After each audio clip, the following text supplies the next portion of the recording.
시청자 여러분 안녕하십니까? 오늘부터 뉴스플러스를 이끌게 된 박혜린입니다. 뉴스플러스는 시청자 여러분께 가장 정확한 투자 뉴스를 가장 적시에 전달드리기 위해 앞으로 더욱더 고군분투하겠습니다. 이제 뉴스플러스 시작합니다. 수도권의 주택담보대출 한도를 6억 원으로 묶은 초강력 대출 규제에 서울 부동산 시장은 단숨에 얼어붙었습니다. 집을 사려는 사람도 팔려는 사람도 모두 계획 수정이 불가피해졌습니다. 혼돈에 빠진 현장을 신재근 기자가 다녀왔습니다. 서울 성수동의 한 아파트 단지입니다. 평소 주말이면 문의가 활발했지만 정부의 6.27 대책 발표 이후 매수 문의가 뚝 끊겼습니다. 조용했어요, 한마디로요. 매수하려는 사람도 이제 없고 공백기라고 보시면 돼요. 최근 엄청난 상승세를 보이던 마포구도 상황은 마찬가지입니다. 그 전주까지만 바빴지만 지난주는 전화도 별로 없었어요. 잠실의 대단지 아파트도 단숨에 매수세가 사라졌습니다. 하지만 가격 조정을 바라는 실수요자들은 여전히 대기하고 있는 분위기입니다. 실수요자들이 이제 용자를 부족해서 못 오시는 분들은 있겠지만 대신에 가격이 조정이 되면 지금은 못 살 막정 다음에는 사겠죠. 오히려 이득일 수도 있어요. 상대적으로 가격이 낮은 아파트가 많은 영등포구는 집주인들이 매물을 거둬들이고 있습니다. 줄어든 대출 한도에 눈높이를 낮춘 수요가 몰리면서 집값이 더 오를 것이란 기대가 나오고 있습니다. 매물이 주민들이 거래가 되고 기하니까 그냥 매물을 가격을 올려버리고. 매수 문의가 실종된 속에서 현금 부자를 중심으로 핵심 지역의 급매물을 찾는 움직임도 일부 감지되고 있습니다. 한국경제TV 신재근입니다. 네, 계속해서 건설사회부 방서우 기자와 자세한 내용 나눠보겠습니다. 방 기자, 방금 현장의 목소리를 들어보니까 대출을 6억 원 정도 받아서 집을 살 수 있는 곳과 또 없는 곳 사이에 다른 분위기가 형성이 되고 있군요. 네, 그렇습니다. 규제로 일관했던 문재인 정부 당시 지금 15억 이상 주택에 대한 담보대출을 전면 금지한 적은 있었지만 이렇게 대출 총액을 제한한 것은 처음입니다. 또 대출로 사들인 집은 반드시 6개월 내에 전입신고를 해야 하기 때문에 사실상 갭 투자도 금지됐습니다. 이 때문에 전문가들은 이번 대책을 두고 토지거래 허가구역을 추가로 지정하지 않고도 토호제를 확대한 효과가 있는 동시에 또 대출을 받을 수 있는 집값의 상한, 다시 말해 고가주택 기준을 제시하지 않고도 서울 부동산 시장을 불장으로 만든 한강벨트를 정확히 겨냥했다고 평가했습니다. 그래서 대책이 나오기 전까지만 해도 국평은 물론 20평대 아파트까지도 20억 원을 호가하던 마포구와 성동구는 이제 대출을 받고도 최소 5억 원은 더 있어야 집을 살 수가 있게 되면서 분위기가 급격히 식었고 또 반대로 6억만 대출받아도 충분히 매수가 가능한 지역들은 반사 효과를 누리게 된 것이죠. 네, 요즘은 분양가가 많이 오르긴 했지만 그래도 기존보단 낮은 가격으로 내 집 마련을 위해서 청약만한 게 없을 것 같습니다. 청약은 어떻습니까? 똑같이 규제를 합니까? 일단 대출 규제가 발표된 6월 27일을 기준으로 좀 희비가 갈릴 전망입니다. 규제 발표 당일인 27일까지 입주자 모집 공고가 나온 단지는 중도금 대출은 물론 잔금 대출도 이전 규정을 적용받고 또 이후 모집 공고가 난 단지부터는 중도금 대출 단계부터 6억 원 한도 제한이 적용됩니다. 분양가의 60%에 달하는 중도금을 대출에 의존하던 관행에 제동이 걸리는 셈입니다. 이에 따라 분양가가 수십억 원에 달하는 강남권 단지에서는 입주에 필요한 현금이 10억 원을 크게 웃돌 전망입니다.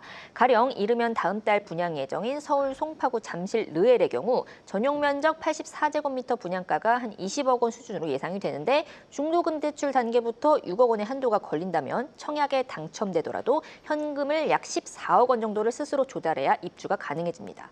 다만 28일 이전에 분양 공고가 난 단지라 하더라도 이른바 갭 투자를 위한 전세 대출은 예외 없이 금지됩니다. 앞으로는 직접 입주하지 않고 세를 놓아서 보증금으로 잔금을 치르려면 전세 대출을 받지 않는 세입자를 구해야 한다는 뜻입니다. 네, 그러면 이렇게 되면 대출을 6억 원 정도 받아서 구입할 수 있는 지역들로 수요가 더 몰리게 되는 것 아닙니까? 일단 부동산 R114가 서울 아파트 평균 시세를 토대로 조사한 결과 그 주담대 한도가 6억 원으로 제한될 경우 서울 전체 아파트 중 74%가 이전보다 대출 한도가 줄어드는 것으로 나타났습니다. 전체 25개 자치구 중 18개 구의 한도가 줄고 당연히 평균 집값이 높은 강남 3구와 용산구 또 한강 벨트에 가까워질수록 크게 대출 한도가 줄었습니다. 반대로 이제 노도강 또 이제 금관구 이런 곳으로 대표되는 중저가 아파트 아파트 밀집 지역들은 평균 시세가 6억 원에서 8억 원 선으로 한 LTV를 최대 70%까지 적용받아도 대출 금액이 6억 원 이하입니다. 따라서 이들 지역으로 벌써부터 매수세가 붙는 분위기인데요. 실제로 대출 발표 직후 서울에서 매물이 가장 많이 줄어든 자치구는 도봉구였습니다. 이틀 만에 거의 100건 이상 줄어든 것으로 나타났고요. 관악구와 서대문구, 중구, 중랑구 등 대출 한도 축소에 따른 타격이 적을 것으로 예상되는 지역들에서 집주인들이 매물을 거두는 움직임이 포착됐습니다. 네, 전문가들 입장도 한번 들어보고 싶은데 전문가들은 이번 대책 어떻게 좀 평가하고 있습니까? 전문가들은 이번 대책을 두고 집값을 단기적으로 진정시킬 수는 있겠지만 안정시키는 데는 한계가 따를 것이라고 보고 있습니다. 아직 이렇다 할 공급 신호도 주지 않고 돈줄부터 묶어버리면 주거 사다리는 사다리대로 끊기고 또 자금력 있는 수요자들은 더욱더 상급지 똘똘한 한 채로 몰릴 수밖에 없다는 건데요. 실제로 강남 3구의 경우 대출 규제 이전부터 토호제로 갭 투자가 막히고 그 전에 이미 규제 지역으로도 묶이면서 대출 한도도 적었던 곳입니다. 그런데도 신고가 거래가 계속 나타나고 있다는 건 자금력 있는 실수요자들이 집값을 밀어 올리고 있다는 뜻이겠지요. 따라서 이번 대출 규제로 상급지가 잠깐 조정받는다 한들 현금 부자들의 진입만 쉬워지고 무주택자나 1주택자 갈아타기 수요는 그 벽을 뚫기 더욱 어려워지면서 양극화가 고착될 수 있다는 우려가 나옵니다. 전문가들의 설명으로 듣겠습니다. 는 결국 다시금 강남으로 돈이 몰릴 겁니다. 15억 초과 대출 금지 규정이 있었지만 그래서 강남 안 올랐나요? 대출 규제는 그 시점의 상황들을 반영을 하니까 그 관점에서 봤을 때는 생각보다 갈아타는 환경도 여의치가 않다. 그러다 보니까 시드머니를 따로 모아두신 분들만 가능한 선택지다 이렇게 판단합니다. 네, 잘 들었습니다. 방서우 건설사회부 기자였습니다.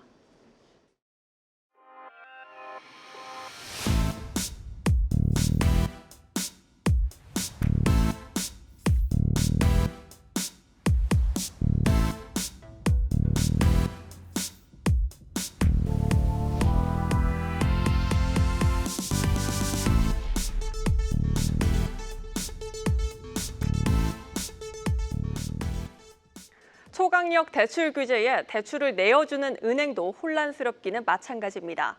대책 내용을 미리 알지 못했던 은행들은 주말 새 온라인 비대면 대출 영업을 중단했습니다.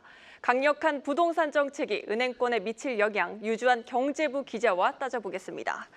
유 기자, 주요 은행들 워낙 갑작스럽게 이렇게 대책이 발표되다 보니까 일단 비대면 대출부터 막은 상황입니다. 네. 현장 분위기 어떻습니까? 네, 맞습니다. 지난주에 이제 대출 규제를 골자라는 부동산 정책이 매우 전격적으로 발표된 만큼 대출 등의 업무를 처리해야 하는 은행들도 사전에는 내용을 알 수 없었다는 입장입니다. 아시다시피 국내 부동산 거래가 주로 금융권 대출과 함께 이루어지고요. 대출 신청이 들어오면 은행권은 새로운 규제를 적용해서 이를 심사해야 하는데요. 대부분 절차가 전산으로 이루어지는 비대면 대출의 경우 이 바뀌는 조건 등을 미리 설정하지 못한 상황이어서 일단은 필요한 작업을 마칠 때까지는 중단 조치를 해놓은 상황입니다. 이 당국은 당초 주말 사이에 시스템을 정비해서 당장 이번 주부터는 혼선이 없게끔 해달라고 업계에 당부한 것으로 전해지는데요. 은행권 실무 현장에서는 시간이 좀 더 걸릴 것으로 보고 있습니다. 은행별로 신청만 비대면으로 받는 경우도 있고 또 심사와 실행까지 또 완전한 비대면도 있을 수가 있어서 각 은행별로는 재개 시점이 다를 수가 있겠고요. 은행별로 수일에서 일주일 또는 그 이상까지도 걸릴 수 있습니다. 네, 재개 시점도 현재로서는 불분명한 상황입니다. 이런 강력한 대출 규제 조치가 은행 입장에서 굉장히 부담스러울 것 같습니다. 네, 당연합니다. 주담대의 경우에는 전체 대출의 한 10% 정도가 또 신용대출의 경우 80% 정도가 비대면으로 이루어지는데요. 이 재개 시점이 불분명한 상황에서 일단 전면 막아뒀기 때문에 당연히 부담이 될 것이고요. 여기에서 더 길게 보면은 이번 조치로 인해 은행 입장에서는 가계대출의 성장세 둔화를 피하기가 어려울 전망입니다. 정부는 이번 조치로 전체 금융권 가계대출 규모의 증가폭을 현재 약 연간 75조 원 수준에서 이보다 20조 원씩 낮은 수준으로 유지해 나가겠다라는 목표를 밝혔고요.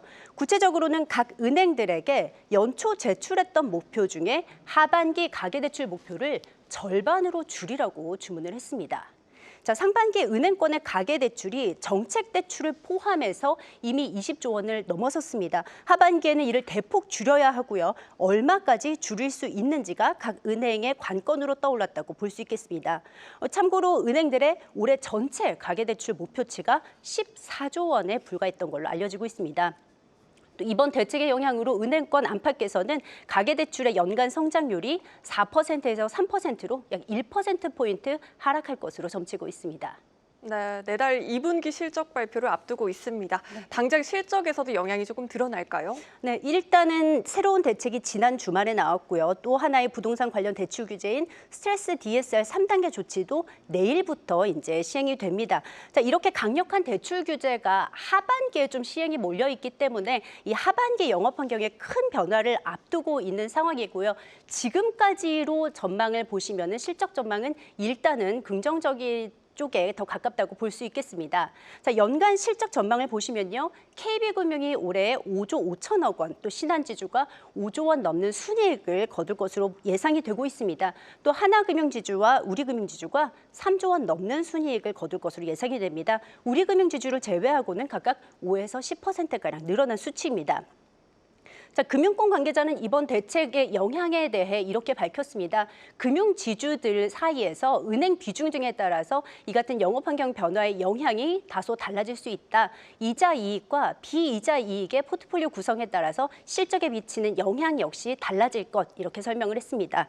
또 가계대출 규제와 위험관리에 더해서 하반기에는 소상공인 채무 조정, 또 가상금리 산정체계 개편 등의 이슈도 맞물려 있어서 영업 환경에 큰 영향을 미칠 것으로 예상됩니다. 네, 잘 들었습니다. 유주한 경제부 기자였습니다.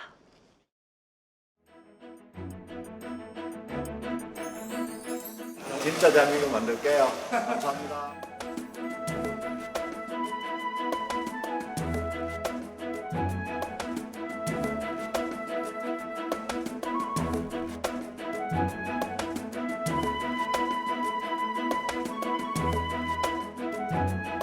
대한민국도 투자를 제대로 해서 수익이 나게 만들어야 되는 거죠. 비용을 줄이든지 효율성을 높인다든지 또는 새로운 국가 미래의 먹거리를 찾는다든지.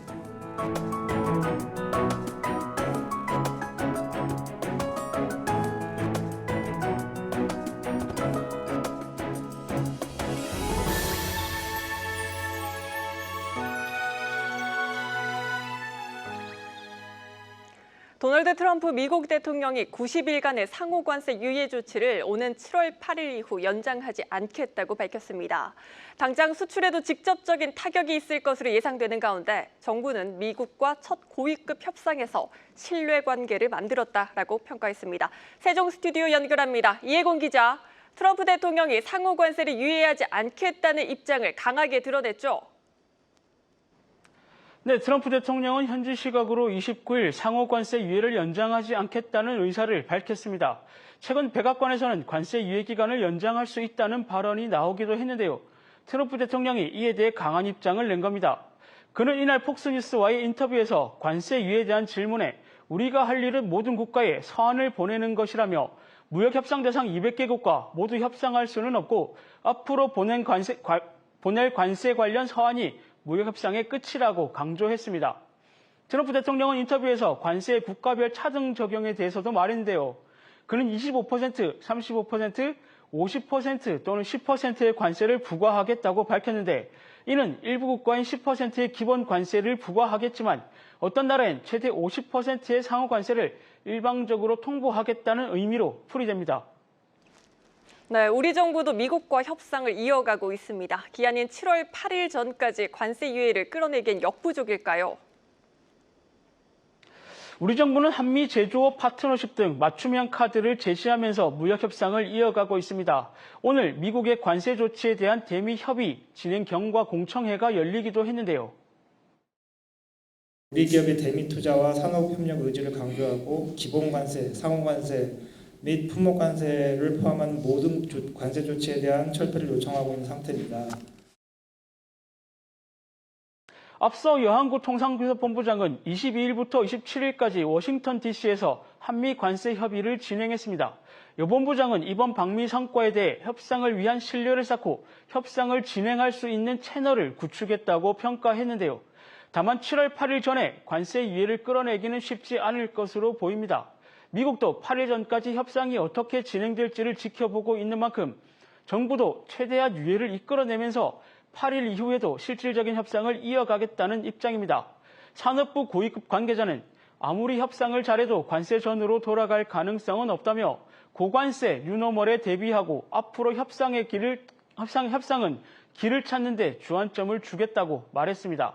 협상 시기보다는 내용에 집중해 협상에 나서겠다는 건데 이른바 줄라이 패키지로 협상 시한을 못 박는 것도 유리하지 않다고 언급했습니다. 현재 우리나라는 한미 FTA로 양국 간 관세가 거의 없는 만큼 미국과 협상은 비관세 장벽에 집중될 것이라는 분석도 나옵니다. 지금까지 세종스튜디오에서 한국경제TV 이혜곤입니다. 지난 3월 출범한 대체거래소 넥스트레이드의 거래량이 증시 화랑에 힘입어 가파르게 증가하고 있습니다. 그런데 무슨 일인지 넥스트레이드 측에선 거래 중단이란 최후의 카드까지도 검토하고 있는 것으로 파악됐습니다. 자세한 내용 김원규 증권부 기자와 알아보겠습니다. 김 기자, 대체거래소의 투자자들이 너무 몰려서 오히려 거래를 중단해야 되는 이 초유의 상황이 도래했다고요? 맞습니다. 우선은 이제 현행 자본시장법상 이런 부분들을 좀 살펴봐야 될 것 같은데요. 이 대체거래소의 6개월 평균 거래량이 한국거래소 거래량의 15%를 초과할 경우 전체 거래가 정지되고 개별 종목은 30%를 초과할 경우 이틀 뒤 거래가 제한됩니다. 대체거래소의 6개월 평균 거래량은 현재 11% 정도로 여전히 제한 범위 내에 있지만 1일 점유율 기준으로는 15%를 넘긴 사례도 적지 않게 있어 규제 위반 가능성이 점쳐지고 있습니다. 3월 출범 당시 거래할 수 있는 종목 수가 제한적이었지만 현재 거래할 수 있는 종목이 약 800개로 늘어난 데다가 최근 한 달간 코스피와 코스닥이 각각 20% 그리고 10%대까지 오르는 증시 활황과 맞물리면서 거래량이 급증한 것으로 풀이됩니다. 네, 지금처럼 이렇게 증시가 좋다 보면 거래량이 계속 늘 거고 그렇다 보면 자칫 규정을 위반할 수 있어서 선제적으로 대응하겠다 이런 움직임으로 이해하면 됩니까? 맞습니다. 일단 증권업계에서는 코스피의 향후 12개월 목표치가 3,700포인트에서 4,000포인트까지 오를 것으로 전망하고 있습니다. 이러한 추세가 지속되면 9월과 10월 중 넥스트레이드의 전체 거래량이 15%를 초과할 가능성이 높다고 보고 있습니다. 개별 종목의 거래량도 문제입니다. 넥스트레이드에서 거래되는 약 800개 종목 중 407개가 이미 거래소 대비 30% 한도를 뛰어넘었습니다. 개별 종목을 보면 한국정보통신과 드림시큐리티, 대성에너지, 신풍제약 등의 경우 한도를 최고 6배 이상 초과했습니다. 네, 그렇다면 구체적으로 어떻게 제한하는 방안이 논의되고 있는 겁니까? 일단 넥스트레이드 측은 이른바 15% 룰을 준수하기 위해서 이 7월 중순 일부 종목과 프리마켓, 애프터마켓의 거래를 제한하는 방안을 검토하고 있다고 밝혔습니다. 실제로 금융당국과 거래소에 이 같은 계획이 전달된 것으로 확인됐습니다. 넥스트레이드의 프리마켓과 애프터마켓은 정규 거래 시간 외의 시장으로 개인 투자자들이 주로 이용합니다. 거래 중단 대상 종목의 경우 자금 유입이 제한돼 손실이 불가피한 대목입니다. 이에 따라 증권업계에서는 거래 제한 수치를 완화하거나 기존 6개월 기준을 유예해야 한다는 목소리가 나오고 있습니다. 네, 이렇게 요즘같이 한창 장이 좋은데 대체거래소 거래에 제한이 생기면 시장의 불만도 클 것 같습니다. 불만이 크다 보면 관할기구인 금융위원회에 대한 이제 부담스러운 움직임도 있을 것 같은데 금융위 입장은 어떻습니까? 이 금융위 관계자는 이 규제 완화나 유예에 대해서 공식적으로 논의하고 있다고 밝힐 수는 없으나 이 문제는 인식하고 있다고 전했습니다. 한편 이 문제 해법으로 한국거래소 측이 금융당국의 거래 시간 연장 방안을 제안한 사실도 확인됐습니다. 그 방안은 기존 거래 시간 6시간 30분에서 넥스트레이드와 동일한 12시간으로 이 거래 시간을 확대하는 것입니다. 그렇게 하면은 넥스트레이드의 점유율 과다 쏠림이 완화될 수 있다는 이유에서입니다. 다만 취재 결과 아직 검토 단계일 뿐 공식적인 합의는 이루어지지 않은 것으로 파악됐습니다. 국내 증시가 자본시장의 경쟁 활성화라는 측면과 기존 규제와의 충돌이라는 과제를 함께 안고 있는 만큼 금융당국과 관련 기관들의 유연한 대응과 합리적인 조율이 필요해 보입니다. 네, 김원규 증권부 기자였습니다.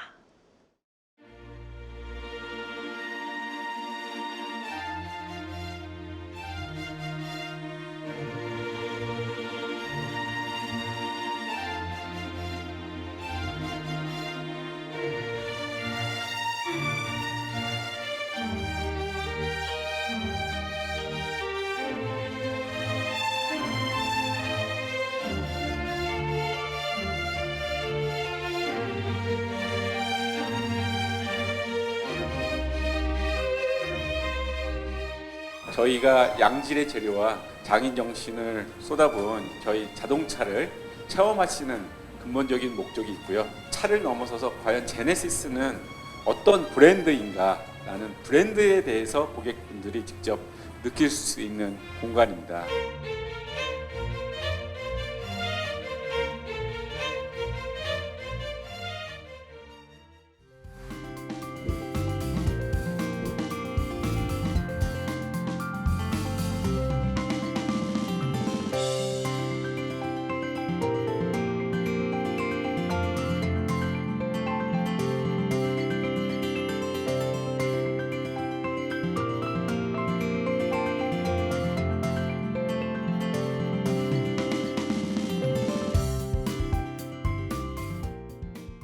월요일 뉴스 플러스 마칩니다. 시청해주신 여러분 고맙습니다.